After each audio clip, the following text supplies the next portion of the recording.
Welcome to ShiftWatch. I'm your host, Starbuck. In this episode, Thoughts are Things. One of the first scientific validations I received was when I read Einstein's explanation of this very idea. With all the recent reawakening tribe that are showing up, it's apparent that we need to go back to some of the fundamentals in coming to terms with understanding our metaphysical selves. So thanks once again to Spirit Science for their always enlightening view of things. Next, Dr. Tamitha Skov has developed a new way of looking at the sun's activity by overlaying its magnetic field lines. It has revealed some new secrets, at least to me, in that if you call her report last week, it illustrated a jet stream of plasma erupting from about 11 o'clock as we see the sun. Just before that, there were two massive ejections in those same dipole locations she is referring to. Stay tuned as we get better at translating this new view. Then, recent auroral activity over Kolfersen, Sweden. I found this resource in my YouTube feed and I was compelled to learn more about where exactly this location was. I left you a Google Earth screenshot here to show you what latitude this part of Scandinavia lands. And finally, why those who are awakening are disappearing from society. More and more souls are seeking solitude and introspection. No, it's not selfish focus on yourself. It's necessary fractal gathering to heal those parts of yourself that need attention.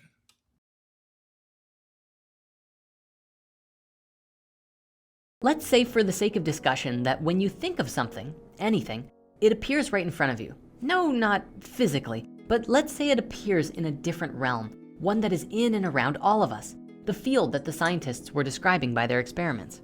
We can call it the field, the astral realm, the thought realm, whatever you like. For the sake of simplicity, in this video, let's call it the field.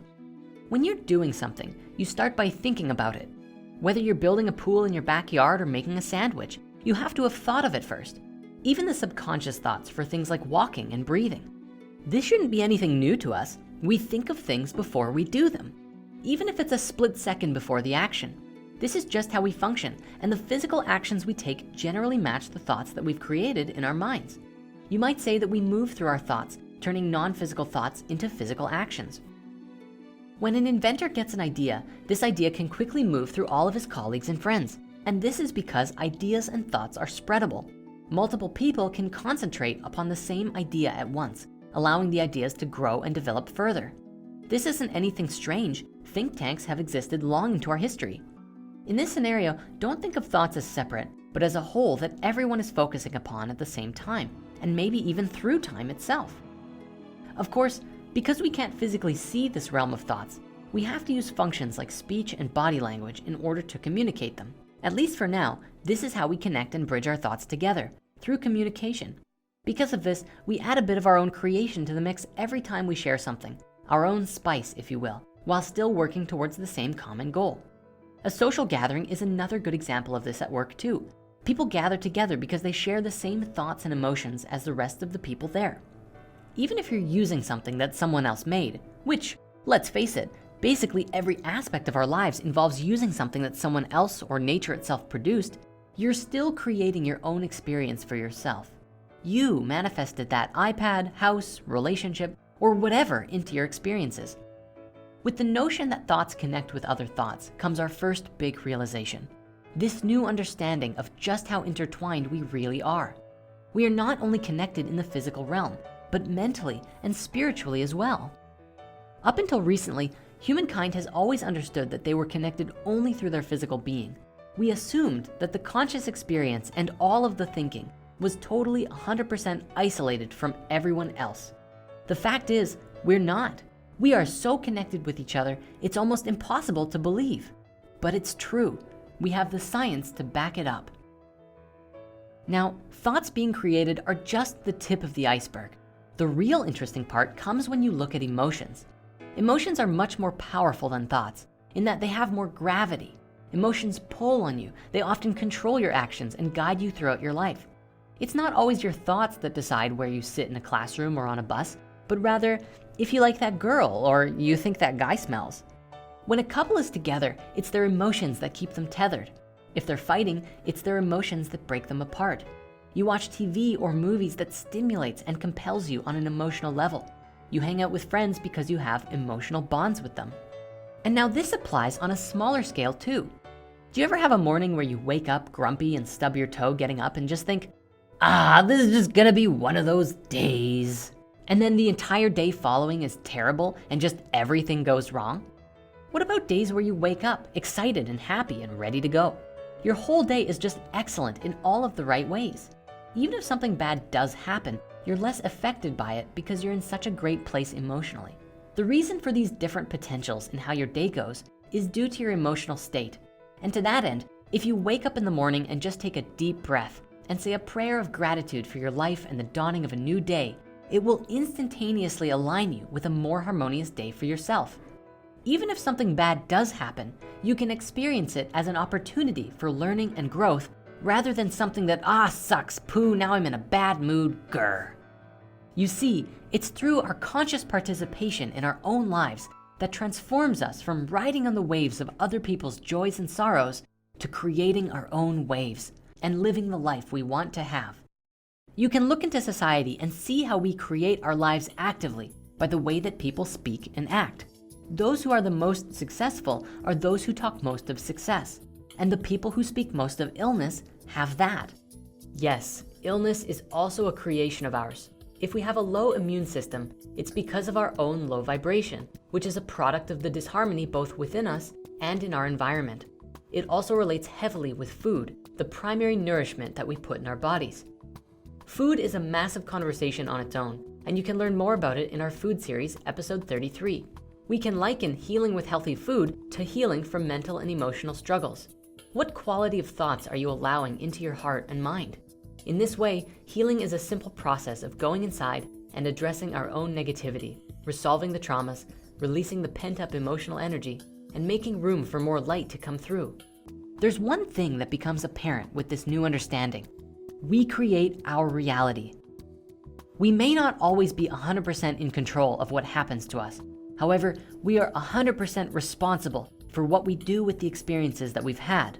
And we are especially responsible for our own healing of the bad experiences too. Throughout history, we have always played the blame game. It's his fault I didn't get the promotion. It's her fault I couldn't go to the game. It's everyone else's fault I'm so depressed. Whatever it is, and this might be the hardest part to truly get, it's you. All of it is within you. Your happiness, your sadness, your fears, and your fortunes. Every single experience of your life on earth was because of you, for you, and within you.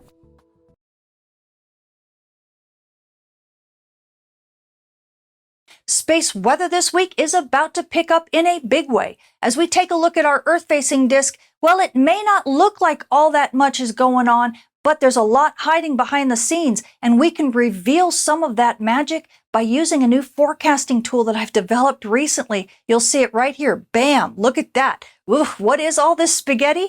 Well, this is what the sun's magnetic field would look like if it were relaxed. And of course, the sun isn't relaxed, but nonetheless, the magnetic field here can still give us a decent idea of what its configuration can be and where things might be letting go and changing quite rapidly. Thanks to Gong's magnetic field data, they put it out in real time. I've calculated the potential field source surface models in real time to show you exactly what the sun's magnetic field is doing, and it's revealing a lot of secrets. In fact, you can see a lot of these closed loops up here and a lot of closed loops down here. This looks like it's actually becoming the coronal streamer belt. This is the new dipole field of the sun. It's highly tilted, and you can see a lot of open field lines this way, the ones that are streaming out like that. That tells us a lot of fast solar wind is going out this way. So for example, what can that tell us? Well, we did happen to have a solar storm that tried to launch up in this area. In fact, you can watch it lift off right there, but a lot of it got captured and dropped back down to the sun right there. A lot of that's because we've got this closed magnetic loops right here that make it a little bit harder for these solar storms to launch out unless they're really energetic. But that's not the only thing that we can see. If we zoom back in on this region here, this is where things begin to get interesting. So you might recognize this kind of triangular shape. This was actually the old heart-shaped or bird-shaped coronal hole that we had last rotation. And that coronal hole bring us some fast solar wind that brought aurora clear down deep into mid-latitudes and gave us some decent storming for over a week. It was a wonderful storm. It also had that magnetic island in the middle of it, if you recall, and that gave us some decent southward magnetic field. Well, that little island has now become region 4243, and interestingly enough, it may still have that southward magnetic field right in the middle of it.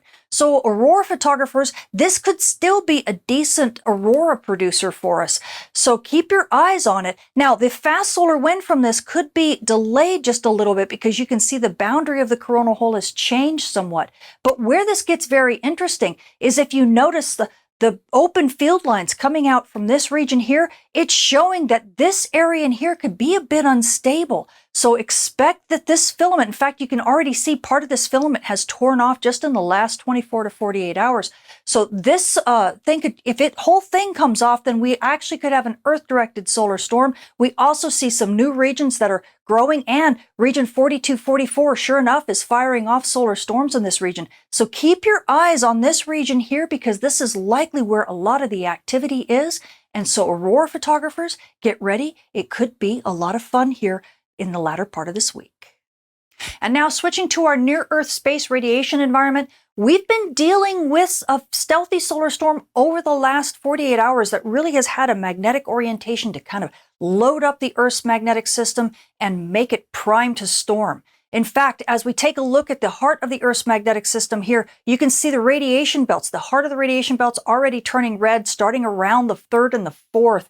And that means that satellite operators in MEO and in GEO, you can see this radiation clock right here. In fact, on the outer ring, you can see we've been getting those low energy particles. These are the ones that cause surface charging on spacecraft. They've been building up in the post-midnight sector. But as we continue on through about the 4th and the 5th, you're seeing that heart of the magnetosphere really begin to light up completely. And that inner ring, this is the higher energy particle environment, really begin to light up all the way around the orbit. And this is because you have internal charging. These are the higher energy particles really beginning to build up there. So satellite operators in GEO and in MEO environments, you're dealing with an incredibly harsh environment right now because those internal particles can cause discharges and upsets, including single event effects. And those who rely on satellite services pretty heavily, you might be noticing a few glitches here and there. But this is going to continue to be the norm here over the next maybe month or so as we continue to have these fast wind streams and sometimes these stealthy solar storms come and load up the environment like this. This is also why you're going to see elevated fluxes in our radiation storm environment outlooks. So we're going to have to be dealing with easily over the next month or two until we get further away from the equinox, because that's where the problems really lie.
You see, there is something very curious happening right now, and most people haven't noticed it yet. The ones who have awakened, the ones who have begun to see through the game, are simply vanishing. Not with drama, not with announcements, not with manifestos. They are just quietly stepping back, fading into the edges, choosing silence over the noise. And if you have felt this pull yourself, if you have been wondering why you can no longer stand the conversations, the parties, the performances, then what I am about to tell you may bring you great relief. Because this withdrawal is not a sickness. It is not antisocial behavior. It is actually the most natural thing in the world when someone wakes up. Let me explain what I mean by waking up. I am not talking about reading a few books on philosophy or having a nice idea about oneness. I am talking about that moment when the veil drops and you see that almost everything people are doing is a kind of sleepwalking. They are playing roles, repeating lines, moving through routines, all while completely unaware that they are asleep. Now, when you are asleep yourself, this is no problem. You fit right in. You can have conversations about nothing and feel perfectly fine. You can worry about what other people think and believe that matters. You can chase after things that have no real substance and call it success. But the moment you wake up, the moment you really see what is happening, everything changes. Suddenly you are like a person who has walked out of a movie theater into the bright daylight. And when you try to go back into the theater, when you try to sit down and watch the flickering images on the screen again, you cannot do it, because you know it is just light and shadow. You know it is not real. This is what is happening to awakening people right now. They are finding that they can no longer participate in the collective dream, not because they are superior or enlightened or better than anyone else, but because their nervous system simply cannot tolerate it anymore. You see, society operates on a kind of agreement, an agreement to pretend that the roles we play are who we really are, to pretend that the opinions we hold are actually ours and not something we absorbed from the atmosphere, to pretend that all this urgency and seriousness and striving is leading somewhere important. And everyone must participate in this pretending for it to work. It is like a play where all the actors must stay in character. But when someone wakes up, they break character. They forget their lines. They start looking directly at the audience. And this makes everyone very uncomfortable, because the awakened person can see what is really going on. They can see the fear beneath the confidence. They can see the emptiness beneath the busyness. They can see that most of what people are fighting about has nothing to do with what they think they are fighting about. When someone points at another group and says, "Those people are the problem," the awakened person sees that this is just a way of avoiding one's own darkness.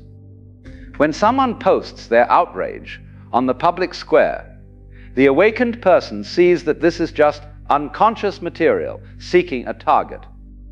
When society divides itself into us and them, the awakened person sees that both sides are shadows boxing with each other. And once you see this, you cannot unsee it. You cannot go back to taking it all seriously. You cannot participate in the blame and the judgment and the righteous anger because you understand that it is all just one big projection, one massive game of pointing at others to avoid looking at ourselves. So what does the awakened person do? They withdraw. Not because they hate people, but because staying in the game requires them to betray what they have seen. Every conversation requires them to pretend they do not see what they see. Every social gathering requires them to perform a version of themselves that no longer exists. Every interaction asks them to be less than they have become. And eventually the soul says, enough. Stop pretending. Stop performing.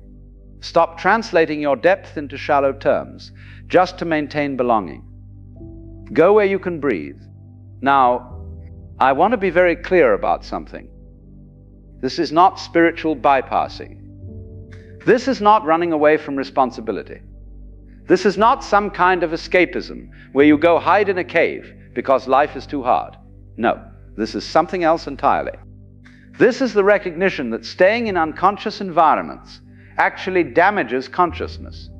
It is like asking a plant to grow in the dark. It can survive for a while, but eventually it will wither.